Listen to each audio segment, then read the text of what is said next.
सभी का स्वागत है एक नए वीडियो में। इस वीडियो में हम आप सभी को 100 प्रसंग व्याख्या करने के लिए बहुत ही अच्छे तरीके से बताने वाले हैं। जो व्याख्या है वो हिंदी का बहुत ही इम्पॉर्टेंट और महत्वपूर्ण टॉपिक है, क्योंकि इससे लगभग आपके एग्ज़ाम में 5 से 6 मार्क्स के क्वेश्चन लड़ती हैं, क्योंकि हर साल ये आते ही हैं। ठीक है, तो आपका यही मोटिव होना चाहिए कि आप इसे अच्छे से कितने अच्छे तरह से एग्जीक्यूट कर पाएँ, एक्सप्रेस कर पाएँ, ये आपका क्या होना चाहिए, मोटिव होना चाहिए। क्योंकि जो भी क्वेश्चन किसी भी सब्जेक्ट के हों, वो सबसे ज़्यादा मार्क्स के जो होते हैं उसका थोड़ा सा अट्रैक्टिव बनाना आपके लिए बहुत ज़रूरी है।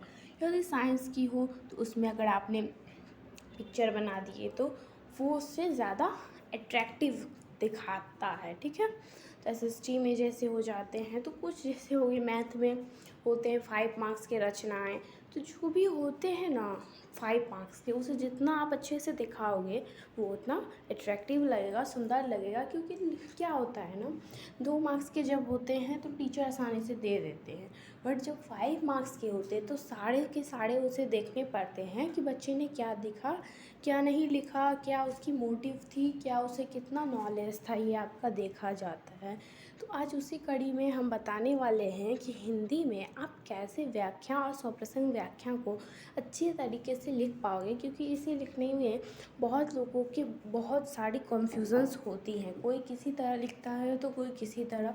तो आपको बिल्कुल भी कंफ्यूज नहीं होना है, क्योंकि आज हम एक बहुत ही नई ट्रिक से आपको बताने वाले हैं जो आपके कॉपी को और भी ज़्यादा अट्रैक्टिव बनाएगा। और अट्रैक्टिव बनेगा तो सिंपल सी बात है, नंबर मिलेंगे ही मिलेंगे। तो वीडियो को शुरू करते हैं।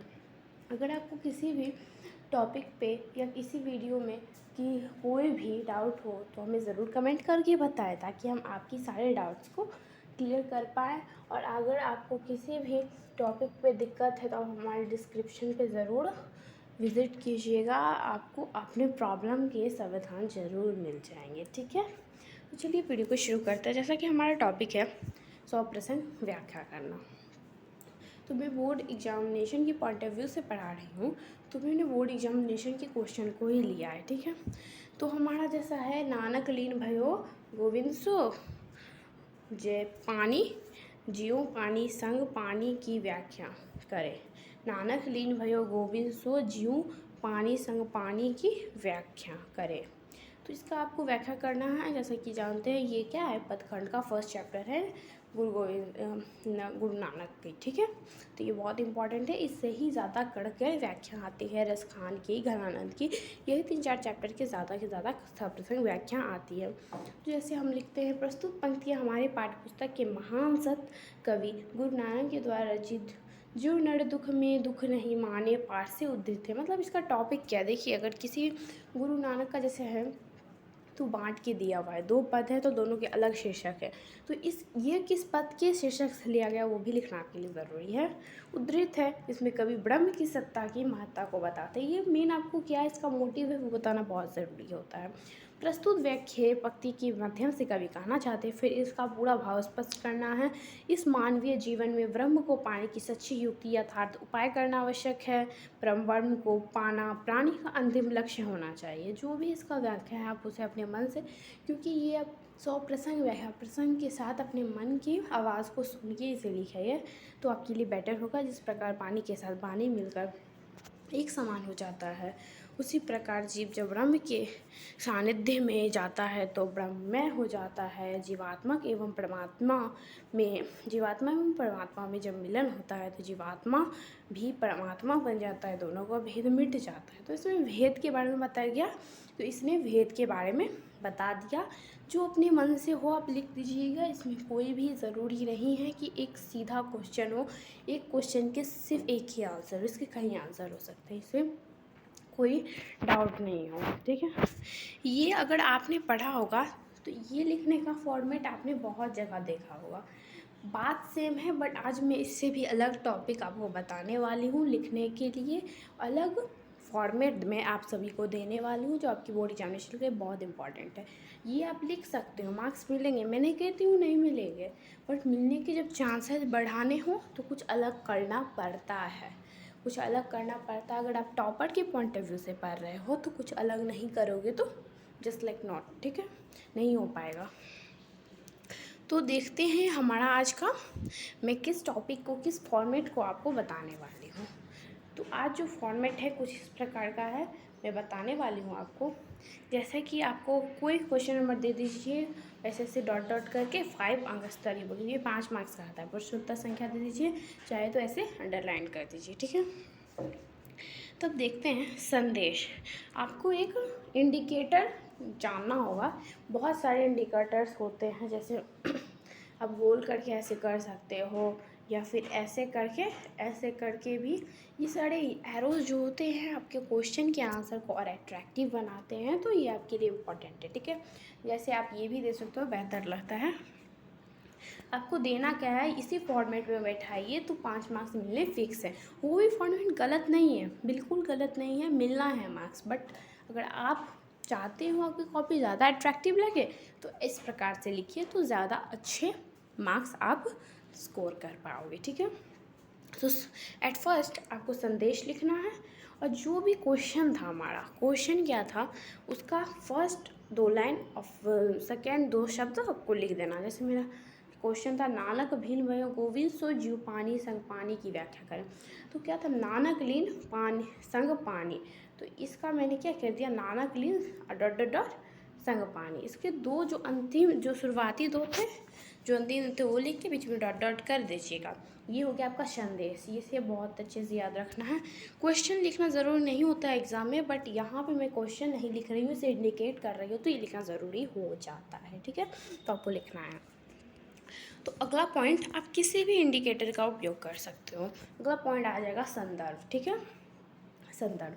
प्रस्तुत पंक्तियाँ हमारे पाठ्य पुस्तक गोधूली शीर्षक राम बिनु बिरथु जग जन्मा से यहाँ संभार संकलित है। कहाँ से ये लिया गया है, कहाँ से संकलित है, किस शीर्षक से है, किस पद के शीर्षक से है, ये आपको लिख देना है। इस काव्यखंड के रचनाकार गुरु गोविंद जी।